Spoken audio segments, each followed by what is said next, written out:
Bill Roggio joining us, who is with the Foundation for Defense of Democracies and a senior fellow and editor of the Long War Journal. Bill, nice to talk to you again. It's great to hear from you. Great to join you. Let me ask you, we first heard this and now we have it confirmed. You know, as I said in the intro, I went, oh, great. And then I went, oh, it's Al-Qaeda, not ISIS.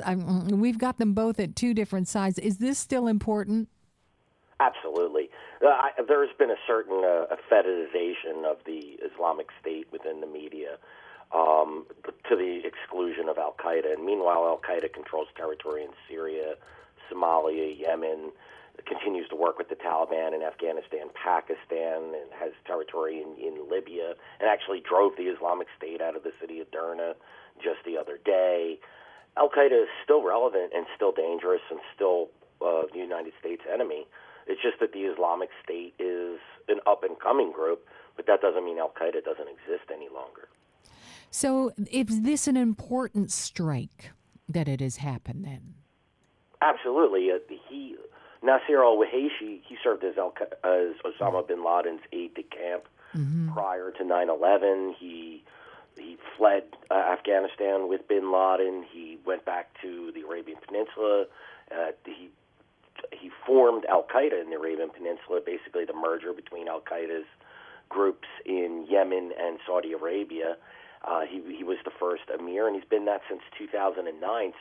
And not only did he serve in Al-Qaeda in that capacity, he became what's known as Al-Qaeda's general manager. This is the guy that coordinates all of what Al-Qaeda calls its regions, or what the media tends to call its affiliates.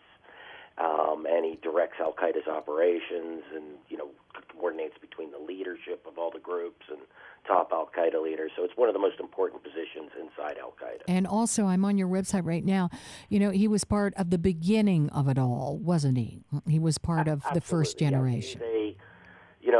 Again, prior to 9/11, he was close to bin Laden, and he was thought to be a potential candidate to succeed Al-Qaeda after bin Laden and Zawahiri parted the scene. Zawahiri obviously is still in control of Al-Qaeda. I would have suspected, had Zawahiri been killed at some point in time, Wahishi was a likely candidate to lead Al-Qaeda. So it's an important one, but what does it stop and what does it stand for? The U.S. raid, apparently they killed others too. Does this mean we're getting better? Is this a luck? Is this a sign of a movement forward? The U.S. has killed scores of Al-Qaeda leaders in its drone campaign in Pakistan and in Yemen and in Somalia as well, to a lesser extent. And it hasn't stopped Al-Qaeda from expanding its jihad into numerous countries. It hasn't stopped Al-Qaeda from seizing and taking ground. It hasn't stopped the group from having success in multiple theaters, and it hasn't stopped a rival group to the Al-Qaeda, the Islamic State, from forming. And the U.S. is conducting airstrikes against leadership and against its foot soldiers in Iraq and Syria, and yet the Islamic State is still gaining ground in both countries. What it tells us is we're good at targeting Al-Qaeda's leaders. We're not killing them quick enough to cause a collapse of the group, and you're not going to win this type of war from the air alone. This is a kind of war that if you want to win, you have to make a commitment to do it, and that usually means putting troops on the ground. We're treating Al-Qaeda as a networked terrorist group when it's a multi-headed terrorist insurgency that is spanning the globe. All right, I'm reading some of the comments here on the longwarjournal.org.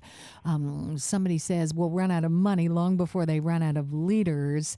American Middle East policy have failed. We can't fix it. And, of course, that is a huge part of the conversation when we talk about this, whether or not there is a policy when it comes to ISIS, but has the policy fail? And as you say, does it really have to mean putting troops or boots on the ground? If that's not an option, then there really are few policy options. The support for this war has to come from the American people and the leadership of neither party, either the Democrats or Republicans, have made the case to fight a sustained war against Al-Qaeda and the Islamic State and other jihadist terrorist groups that span the globe.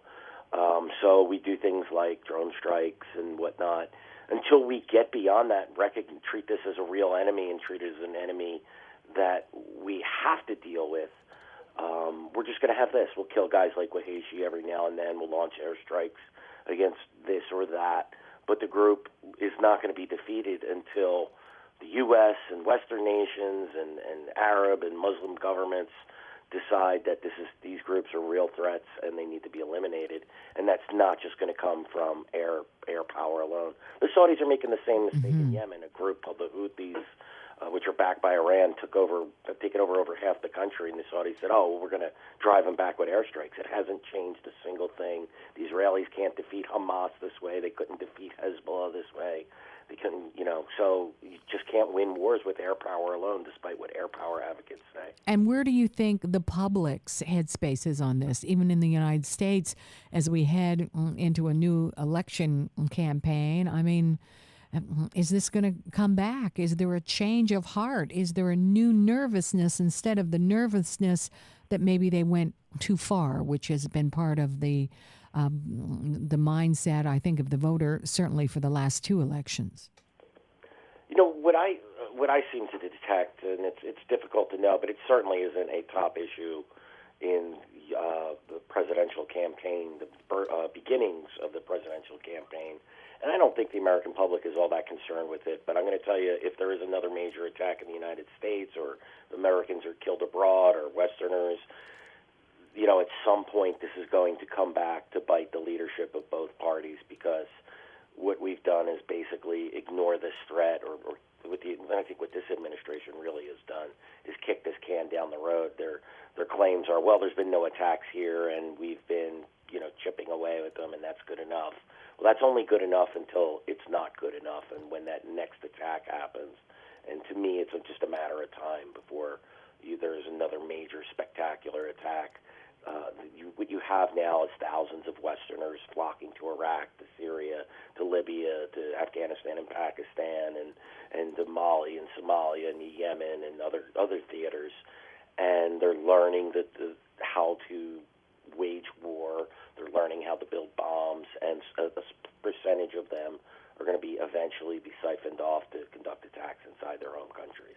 Yeah, we've, of course, seen it here in Canada with our own eyes, and it's happening more and more as we decide what to do with those people who make those decisions. Well, Bill, I guess, inevitably it will become part of this election campaign. Yeah, I hope so. I think that, you got to understand that prior to 9/11, Al-Qaeda really only had one major base to operate from, which was Afghanistan. Yeah. Today, not just Al-Qaeda, but Al-Qaeda and the Islamic State operate from Afghanistan, Pakistan, Yemen, Somalia, Syria, Libya, Egypt. I could just go on and on and on and name the countries where they have established and are running training camps. So they have a greater ability to recruit right now. They have more resources and more camps to train these individuals. To me, it's just a matter of time before they try and turn this back and conduct attacks in the West. And that's why it has to be. 9/11 was a massive blow to the U.S., to the economy, massive loss of life. You just can't sustain attacks like that over time. And, if there is another 9/11 style attack, there's a lot of people in Washington are going to be responsible for this, for their lax attitudes towards Al-Qaeda. All right. On those ominous words, we will thank you so much, Bill. Thanks for joining us. You're welcome. Bill Roggio, he is with the Foundation for Defense of Democracies and editor of the Long War Journal.